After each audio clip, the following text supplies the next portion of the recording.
What's happening, gang? You are live back in the Secret Stash.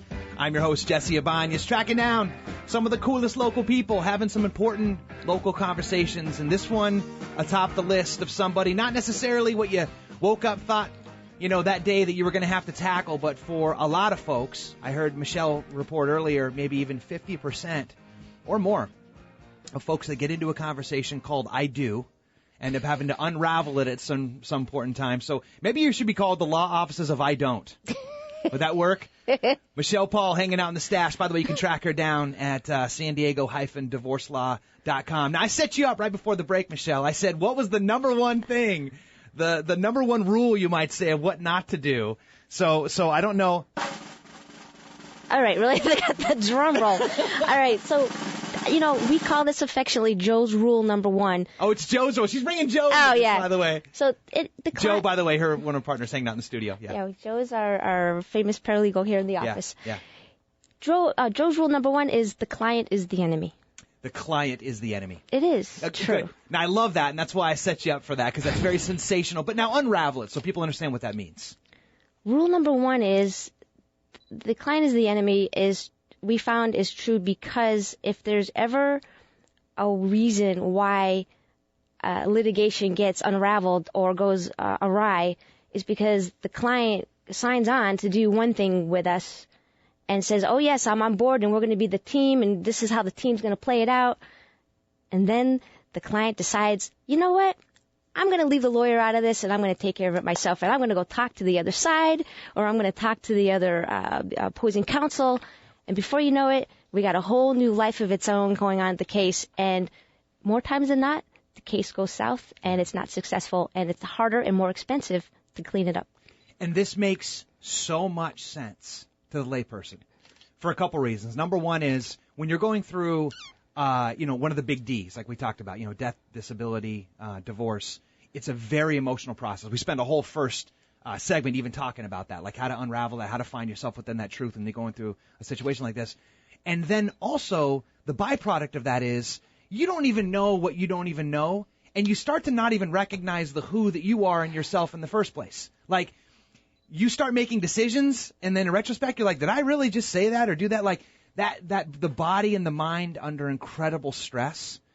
Would you agree? It's like helping people get out of the way of themselves. I think, Joe, is what you said at the break. Like, that's one of the biggest value adds that you can apply to this conversation. And so to kind of reverse engineer that back in, people think to themselves through that poor judgment or the smaller version of themselves, hey, I got into this mess. I can get us out of this. Right? Well, right. I mean, and that's just seriously one aspect of it. There's, without getting too esoteric with this, but it's so true. The ego is involved, like you said, and they can't just get out of their own way. And let me tell you, I love all my clients, no matter how much they want to be the enemy. That's fine, because you know what? My number one job, and this is the whole reason why I got into this business, is I want to protect. Because you can't protect yourself, and that's why you've called me. There's a reason why they called in the first place. Because if really they could have done it on their own, they would have done it on their own. That's such a sweet counterbalance, because if the number one rule, as we said it is, rather salaciously, is the client is the enemy, it also is in congruence. You hope symbiotic congruence with the number one job, which is to protect them from themselves. Protect them, period, and then also from themselves, right? Yes. What's a good example of that? Maybe somebody can find themselves in. Maybe you can go back in the not-too-distant past where you just watch somebody totally unravel right before your eyes and end up causing more challenges for them than if they would have tried to fix it in the first place. Boy, do I give you a really down and dirty one, or do I give you just a... I think Stash Nation likes it down and dirty, if I could speak on behalf of them. All right. Recently, in the past year, had this... I call her a little girl because, everybody's at this point little to me. She's younger than me, so she's a little girl. Yeah. So she comes in, and her biggest fear was... she knew she had to get divorced, and the main thing was she wanted to get her kids, custody of the kids, because the spouse was coming in very, very controlling, and it was this, she didn't know if he was just going to come and go whenever he wanted, and he did. And so we laid it out to her. We said, look, this is the plan. We've got to go in, and, and I asked her point blank, I said, look, are you afraid of your husband? Yes, I'm afraid. And then I said, how are you afraid? Well, I'm afraid he's going to just, take the kids from me. I said, yeah, but how are you afraid? Because I've got to go into a court of law and I got to argue to a judge that this person is afraid of domestic violence. And in order to get a domestic violence restraining order, it's got to have a lot of teeth in it. And you can't just go in and go, well, I'm kind of afraid he's going to... moody.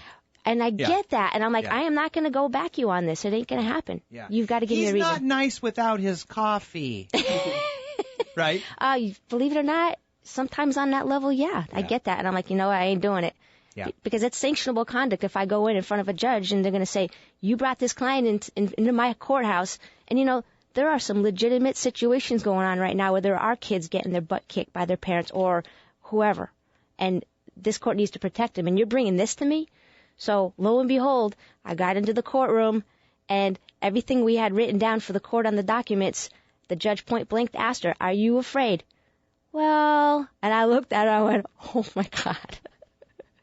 And, oh my God, so we were threatened with sanctions, of course. Wow. And, we're kind of, the case has wound down, and it's all in the middle of negotiations, thank God, because we went back to let's get this out of the court system because it's expensive. Now, was the spouse in the room at that same time? On the phone. On the phone. Yeah. See, now, isn't that interesting? Yeah. Right? Because absent of the presence, they have the voice to be strong. And then as soon as that energy is in the room, they become... yes. Whatever that word is, subservient or, whatever. Oh, yeah. Like docile or, whatever. Under the jail. Yeah, right. That's what I say. Right. So number one rule opposed with the number one job. And I love that frame. So another thing that comes up for me, I think, is, if you could imagine meeting people as far upstream as possible, I got to imagine a question is like, do I even have a case? So it's like let's say that someone raises their hand, they call you up, they say, hey, Michelle, maybe they find you online or they call you in your toll-free number and they say, hey, here's where I am right now. That's got to be one of the first things they ask, right?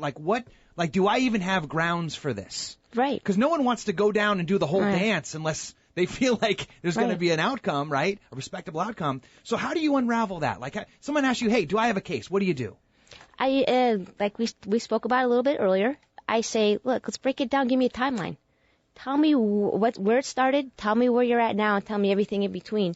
Now, why is the timeline an important context for you? Well, for me, it keeps me organized because, getting into this business, you've got to just so many variables. I mean, if you're going from A to Z, in order to get to Z, you got to understand all the letters in between and the subparts. And if you don't stay organized, you're dead in the water. You've got to be organized. Now, how do you do that with only one side of the story, though? Well, yeah, you have to take that in consideration. Yeah, there's always two sides of the story. So there's three. Well, okay. There's one person's, and then there's the truth, right? Right, of course. And yeah, it is funny too. And now that the theme of the show or the sub theme is down and dirty here today. Yeah.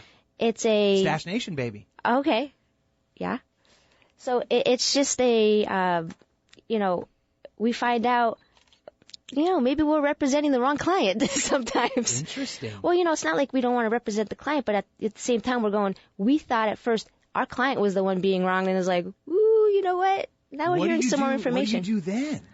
Well, I mean, of course, we're under an incredible duty to tell the truth. And I mean, as because you're under similar fiduciary obligations to the client. Absolutely. But, we have to be truthful to the court and the clients and even the opposing side. So if we know they're lying, we're like, look, there's a gray area and everything, but as far as going forward with your litigation, I'm not going to put my name on a document if that means that it's not truthful. I ain't going to do it. Mm-hmm. I'm not going to do it. But at the same time... But how do you know if it's not truthful, though, when that's what they're telling you is the truth? Sometimes they're just flat out busted. Sometimes you just know, and sometimes you get a feeling for it. So like in the discovery process, there'll be like a piece of information that comes in, and you're like... Okay, so what's up with this? Yeah. How do I work this out where we get this on paper where it makes some sense? Right. You always try to smooth it out. Yes. Okay, good. So timeline, that's an important part of it. What else? So, in my mind, I call it the whole, you got the whole gauntlet. It's like someone calls in and if they've got, they want the divorce. They've got the kids, which are minor children that are involved. They've got the property division. They've got assets, whether it's, a couple of cars. We've got cases where we've had to divide assets up to $5 million. So you got. And then you've also got the judge duties where it's over like a bracelet. like I said, I've got one right now where the child's becoming of majority and she wants to take the dog. Right. And the one spouse not letting her take the dog, and it's just like, so we got to probably go in and ask for permission to get the dog and take care of that for her. But so getting back to the timeline, so you go down the whole gauntlet. So the property division, and is there domestic violence involved? So usually obviously it's a priority thing. So if there's domestic violence, obviously that is number one before the divorce is even final. And then you start with the child custody. Because a lot of people go, well, if I have the child and, I have her the majority of the time, or him or her, how much do I get in child support? So they all want to know how much they're going to get, whether it's spousal support or child support. And it's like, well, hold on a second, because there's something that comes before that. You have to have a timeshare percentage, and that's what your child support is based upon. So you might have, legal custody and physical custody, and that might be split, but the timeshare dictates how much child support you'll have. So then you go on to the spousal support. Was it a long-term marriage? Is it over 10 years? That's lifetime spousal support. And, if it's under 10 years, then it's half the length of the relationship. So, wow. So there's different, things to take into consideration when you're doing the timeline. Now, is there like some kind of cheat sheet that they kind of go off of for that stuff? Like if you were together for 5 years, it's this kind of percentage, or if it's 10 years, it's like this. Like, is that kind of how it goes, or is it specific, like a fingerprint to every single case? You know what? There's a guideline for sure, and a lot of it's by statute, and that's what the courts will go by. But a lot of it has to do with the finances. They want to know, you have to give your tax. Both sides have to submit their taxes for the last couple of years, pay stubs and that kind of thing. Ability to work comes in. The judge might impute income to one of the spouses if they're not working, and say, look, you're a licensed contractor. You can work and make $40, $100 an hour, whatever it's going to be, and you're choosing not to work. So I'm going to impute that's your income, whether you're working or not. Wow. Yeah. Interesting. So as far as all the cases being the same, they're all different. Yeah, I can imagine that to be the case. Michelle Paul, in the hot seat today, dropping number one rule. Didn't even know there was a number one rule until we had to drop it live. That's what Stash Nation, that's why we got your back, gang, and I appreciate you guys for hanging out. We're tackling a tough subject today. Tracking down some important local people, talking about a very important thing that's happening very kind of silently, right? Things that aren't people. You're not going to be posting on Facebook that you're super excited about your divorce, right? This isn't one of the things you grandstand about. It's a thing that you kind of have to deal with, that you're not proud of, but critical, because how that goes can sometimes be an inflection point directly proportional to how the second or third half of your life goes. Would you not agree with that? I absolutely agree. And that's why we got Michelle Paul now. So by the way, if you want to track down Michelle privately, you can voyeur in on all of her wares and her brilliant victories at San Diego-divorcelaw.com, or you can call her the old-fashioned way at 619-379-9828. I'll give you that local number one more time. It's 619-379-9828. Now, Michelle, coming up, this is a very challenging part of the conversation when you imagine that this is somebody who you trusted most of, if not all of your life with, and then they just flipped it on you. So what are the 3 questions you got to ask immediately if you're on the other side of that conversation? We'll hit that up with Michelle when we come right back. Real Talk Radio San Diego.